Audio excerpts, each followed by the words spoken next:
আসসালামু আলাইকুম এভরিওয়ান, আশা করি সবাই ভালো আছেন। আমিও ভালো আছি। সকাল সকাল ঘুম থেকে উঠে দেখি পাখিগুলো জোরে জোরে চিৎকার করছে। আমি বুঝতে বাকি রইলাম না এদের ক্ষুধা লাগছে, তাই দেরি না করে ঘুম থেকে উঠে সবার প্রথমে কোকাটেল পাখিগুলোকে খাবার দিতে শুরু করলাম।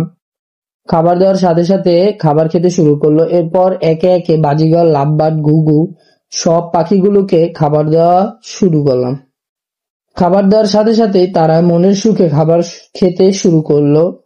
আজকে এই বাজিগরগুলোকে হাতে খাওয়াবো, দেখি তারা হাতে খায় কিনা। হাতে খাবার দেওয়ার সাথে সাথে হাতে এসে খাওয়া শুরু করলো। আসলে এরা পোষ মানানো পাখি নয়, এদের ভালোভাবে যত্ন নিতে নিতে এদের কিছুটা পোষা পাখির মতো বানিয়ে নিয়েছি। একটা কথা আছে না যে পশু পাখিদের ভালোবাসলে তারাও ভালোবাসবে।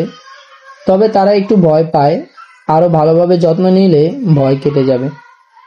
আমার পশু পাখি পছন্দ, আপনার পছন্দ কিনা তা কমেন্টে জানান।